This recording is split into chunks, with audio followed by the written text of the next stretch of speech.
নমস্কার বন্ধুরা, আমি রুম্পার হেসেলে তোমাদের সকলকে জানাই অনেক অনেক স্বাগত।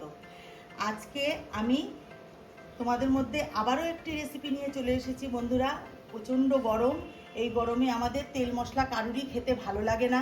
তাই আজকে আমি খুবই একটা হালকা রেসিপি স্বাস্থ্যকর তোমাদের মধ্যে শেয়ার করব। স্বাস্থ্যকর রেসিপি, সেটা হচ্ছে পনিরের রেসিপি। আজকে আমি আলু পনির তোমাদের মধ্যে তৈরি করে দেখাবো। তাহলে বন্ধুরা, ভিডিওটি যদি ভালো লাগে একটা লাইক করে আমার পাশে থেকো। তাহলে কথা না বাড়িয়ে চলে যাই রেসিপিটি তৈরি করতে। দেখো, আমি গ্যাস ধরিয়ে কড়াই বসিয়ে কড়াইতে আমি তেল দিয়ে দিয়েছি। এখানে আমি সাদা তেল দিয়ে আজকে রান্নাটা আমি করব। তা আমি তেল দিয়ে দিই। তেল আমার গরম হয়ে গেছে। তেলের মধ্যে আমি একটু লবণ আর হলুদ দিয়ে দেবো, কেননা পনিরটা আমি ভেজে নেব। পনির আমি খুব বেশি কড়া করে ভাজবো না, কেননা পনির যদি বেশি কড়া করে ভাজা হয় তাহলে কিন্তু পনির ছাবা ছাবা হয়ে যায়, খেতে ভালো লাগে না। তাই আমি হালকা করে পনিরটা ভাজবো। পনির না ভাজলেও চলে, না ভেজেও রান্না করা যায়, কিন্তু আমার কাছে একদম সাদা সাদা ভালো লাগে না। তাই আমি একটু হালকা করে ভেজে নিচ্ছি। এপিট ওপিট করে সমস্ত পনিরগুলোকে আমি ভেজে তুলে নেব। দেখো, আমি পনিরটাকে ভেজে তুলে নিয়েছি। এবার ওই তেলের মধ্যেই আমি আলুটা ভেজে নেব। তার জন্য আমি একটু তেলের পরে একটু লবণ দিয়ে দিচ্ছি। এবার আমি আলুগুলোকেও ভেজে তুলে নেব। দেখো বন্ধুরা, আমি আলুও ভেজে তুলে নিয়েছি। এবার এই আলু ভাজার পনির ভাজার তেলের মধ্যেই আমি দিয়ে দেবো ফোড়ন। ফোড়নের জন্য দিয়ে দিচ্ছি দুটো তেজপাতা, আর দিয়ে দিচ্ছি ফাটিয়ে নেওয়া দুটো শুকনো লঙ্কা, আর দিয়ে দিচ্ছি গোটা জিরে। বন্ধুরা, এটা আমি খুবই হালকাভাবে রান্নাটা করব। এর মধ্যে খুব বেশি আমি মশলা দেব না, যতটুকু দিতে হয় ততটুকু দিয়েই আমি করব। একদমই হালকা পাতলা করব আমি এই আলু পনিরের রেসিপিটা।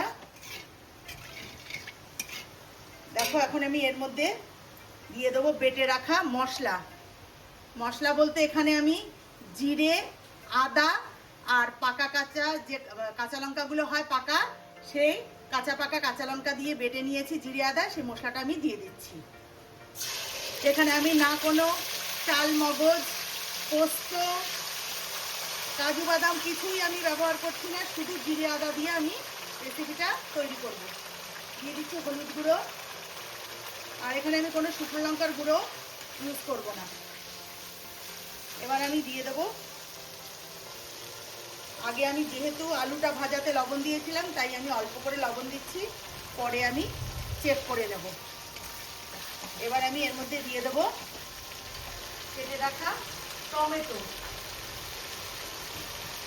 একটা টমেটোকে আমি কুচি কুচি করে কেটে নিয়েছিলাম, সেই টমেটোটা দিয়ে দিলাম। এবার আমি সমস্ত কিছু মশলাটাকে ভালো করে কষিয়ে নেব। বন্ধুরা, যেহেতু আমি এখানে শুকনো লঙ্কার গুঁড়ো আমি ইউজ করছি না, তাই আমি তেলের পরে একটু সামান্য চিনি দিয়ে দিচ্ছি, তাহলে কিন্তু দেখবে কালারটা খুবই সুন্দর আসবে।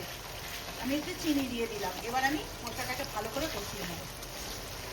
দেখো, মশলার সাথে আলুটাকে আমি একটু ভালো করে নেড়েচেড়ে নিয়েছি। এবার আমি এর মধ্যে দিয়ে দেবো জল।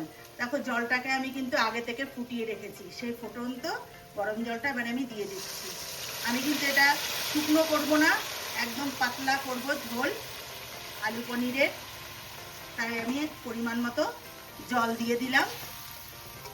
আর একটু জল আমার লাগবে, যতটুকু আমি ফুটিয়েছিলাম জল সবটুকুই আমি দিয়ে দিলাম। এবার আমি এর মধ্যে ভেজে রাখা পনিরটা দিয়ে দেবো। তোমরা দেখতেই পাচ্ছ, একদমই আমি হালকাভাবে রান্নাটা করছি। এইভাবে তোমরা বাড়িতে অবশ্যই একবার ট্রাই করো, দেখবে ভীষণই ভালো লাগে। এই গরমে তেল মশলা তো ভালো লাগে না খেতে, এইভাবে রান্না করে খেয়ে দেখো, ভীষণই ভালো লাগবে। এটা কিন্তু সম্পূর্ণ নিরামিষভাবেই আমি রান্নাটা করছি। এবার আমি ঢাকনা দিয়ে ঢেকে দেব। মিনিট 10 আমি এটাকে রান্না করে নেব। বন্ধুরা, ঢাকনাটা আমি উঠিয়ে নিচ্ছি। দেখো, আলু পনিরের ঝোল কিন্তু আমার হয়ে গেছে। এতটুকু গ্রেভি আমি রাখবো, কেননা এতটা গ্রেভিও থাকবে না, আলু দেওয়া আছে, বসে যাবে। এবার আমি এর মধ্যে গ্যাসটাকে একদমই লোতে করে দিয়ে এবার আমি এর মধ্যে কিছু উপকরণ দেব। আমি সামান্য একটু চিনি দেব, এটা অপশনাল, তোমরা ভালো লাগলে দেবে, না হলে দেবে না, তবে দিলে মনে হয় একটু ভালো হবে। এবার আমি এর মধ্যে দেব গরম মশলার গুঁড়ো। এখানে এলাচ, দারচিনি আর লবঙ্গকে আমি গুঁড়ো করে নিয়েছি, সেই গরম মশলাটাই আমি এখানে ব্যবহার করছি। দিয়ে দিলাম একটু গরম মশলা।